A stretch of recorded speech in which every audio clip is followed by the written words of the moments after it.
Bismillahirrahmanirrahim. Assalamualaikum warahmatullahi wabarakatuh.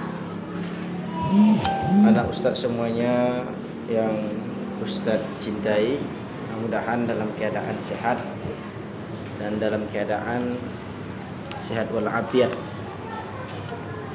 Jadi adapun pembelajaran kita hari ini untuk kelas 2 fikih semester 1, mari kita membuka pelajaran yang kedua, yaitu tentang mengenai sholat fardu.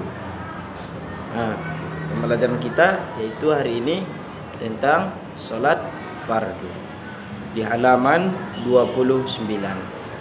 Jadi untuk lebih bagusnya dalam belajar ini, anak Ustadz semuanya, mari kita buka bukunya sambil Ustadz menerangkan ya.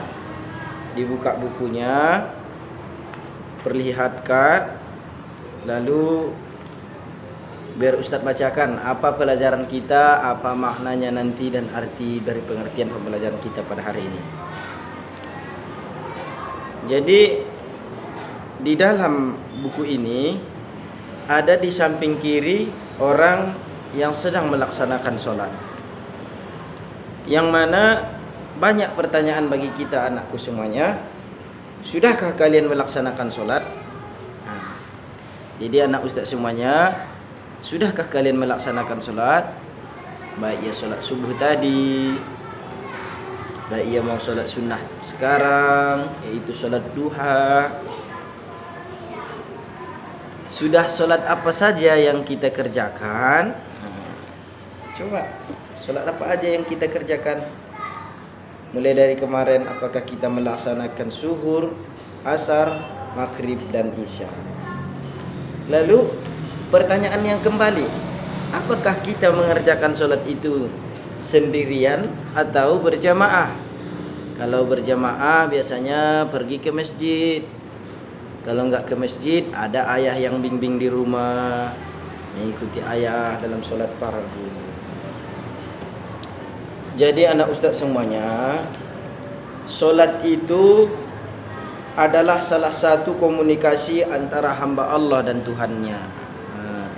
Inilah komunikasi kita terhadap Allah Subhanahu wa Ta'ala dalam bentuk ibadah yang merupakan yang tersusun dari perkataan dan perbuatan yang diawali dengan takbir dan diakhiri dengan salam, sesuai dengan syarat yang telah ditentukan. Jadi solat ini adalah sesuatu perkataan dan perbuatan yang diawali dengan takbir, Allahu Akbar, diawali dengan takbir dan diakhiri dengan salam sesuai dengan syarat-syarat dan ketentuan di dalam sholat. Jadi anak Ustadz semuanya, yang kita lakukan mulai dari takbiratul ihram, membaca doa iftitah, lalu membaca al-fatihah dan serta membaca surat-surat, dan sampai seterusnya kita akhiri dengan salam, maka itu dikatakan dengan sholat. Jadi bagaimana Pak Ustadz kalau dia itu sholat tetapi tidak tertib, dia melakukan sujud duluan? Itu tidak dikatakan sholat. Harus ada yang dikatakan di dalamnya, yaitu tertib dalam melaksanakan. Jadi anak Ustadz semuanya, yang kedua, syarat sholat.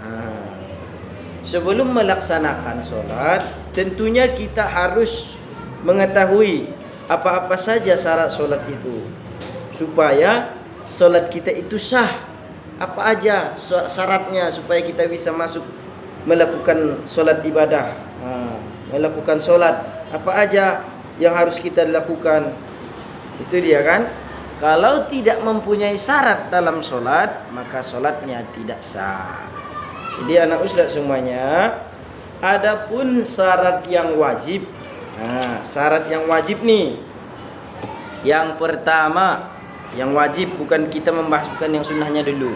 Syarat yang wajib orang Islam atau umat Islam, dia harus, kalau dia bukan umat Islam, dia melaksanakan solat, maka solatnya tidak sah.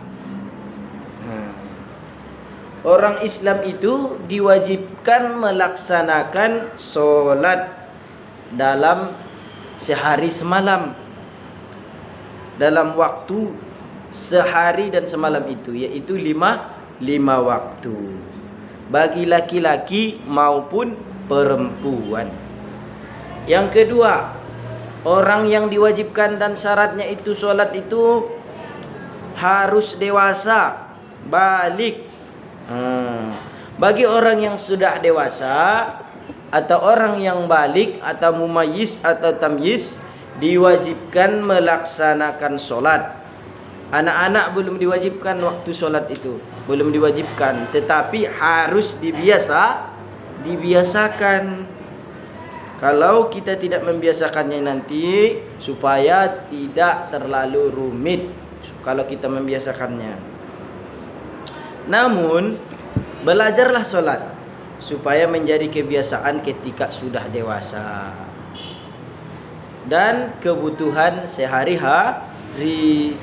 Jadi kalau ada orang yang bilang, "Pak, saya itu kalau tidak solat ada yang kurang." Betul.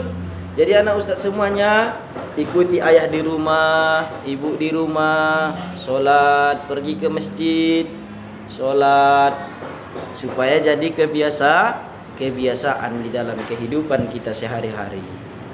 Yang kedua, yang ketiga, yaitu harus berakal sehat. Kalau orang gila tidak diwajibkan baginya bagi solat. Yaitu harus akal sehat, wajib akal sehatnya. Jadi itulah pelajaran kita hari ini. Jadi anak-anak ustaz semuanya,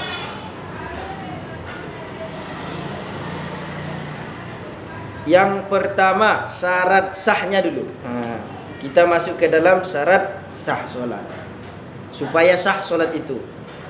Ini yang tadi syarat wajib solat. Ini syarat supaya sah solat itu. Supaya sah kita kerjakan solat yang sebetulnya itu. Adapun syarat sah solat yang pertama itu, kita itu suci dari hadas kecil dan hadas besar. Bagi perempuan suci dari hadas kecil dan hadas besar. Ada juga yang dikatakan namanya haid. Harus suci dari hadas besar dan hadas kecil. Yang kedua, suci badan, pakaian, tempat dari najis. Jadi kalau kita solat di tepi jalan, tahu-taunya ada tai ayam, maka solat kita tidak sah. Iya, kalau baju kita tidak dicuci-cuci selama sebulan, entah apa baunya, mungkin solat kita tidak sah, karena masih ada terkadang noda yang tertinggal di dalam baju kita. Ataupun badan kita enggak pernah mandi. Udah pegang sana, pegang sini, pergi sana, pergi situ, tak tahu-taunya pergi main, terinjak tai kucing. Itu juga tidak sah solat kita itu. Harus suci badan, suci pakaian, suci tempat yang kita laksanakan untuk solat. Dan yang ketiga, harus menutup aurat. Adapun aurat seorang laki-laki antara lutut sampai pusat. Dan aurat perempuan seluruh tubuh kecuali muka dan kedua telapak tangan. Itu ya. Kalau perempuan nak ya. Kalau perempuan tadi seluruh tubuh, berarti seluruh tubuh itu semuanya kecuali muka dan telapak tangan. Itulah anak-anak ustaz semuanya. Kalau mau melaksanakan solat harus diwajibkan supaya sah solatnya itu menutup aurat. Dan yang selanjutnya, menghadap kiblat, tertuju pada Ka'bah yang ada di Mekkah. Kalau kiblat itu biasanya sudah diatur oleh Kementerian Agama atau MUI, bisa juga sebelah mana kita mengarah masjid. Sebelah mana masjid? Umpamanya masjid sebelah sana, harus sebelah sana kita solat. Tak boleh kita membelakangi kiblat. Kalau kita tahu kiblat daerah sana, kita membelakangi kiblat, kita solat dari menghadap ke sana, berarti solat kita tidak sah. Harus wajib hukumnya menghadap kiblat waktu solat. Dan yang terakhir dan yang selanjutnya, sudah masuk waktu solat. Adapun waktu solat itu mempunyai waktu tersendiri. Ya kan nak? Kalau tidak masuk waktu solat, maka solat kita tidak sah. Umpamanya anak ustaz semuanya, ada yang kelas 1 dari 1B umpamanya, dia mau solat subuh, tapi jam 10. Itu kan sudah lebih masuk waktu, berarti solatnya tidak sah. Dia mau solat asar, solat dia jam 12 malam, maka solatnya tidak sah. Kalau dia mau solat zuhur, umpamanya dia solatnya itu solat zuhur itu di waktu asar, tidak sah kecuali mengqadha. Jadi ada waktu tersendiri sebagaimana Allah Ta'ala berfirman di dalam Al-Quran, as-salatu kanat 'alal mu'minina kitaban mawquta.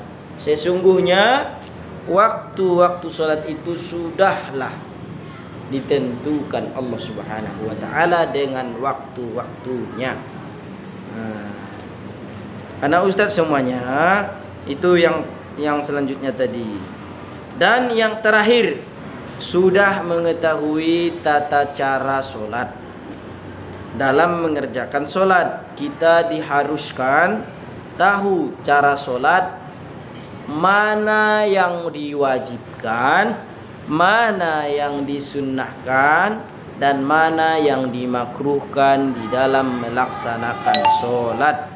Jadi anak ustaz semuanya, sebelum kita melaksanakan solat, wajib hukumnya harus mengetahui apa yang diwajibkan di dalam solat.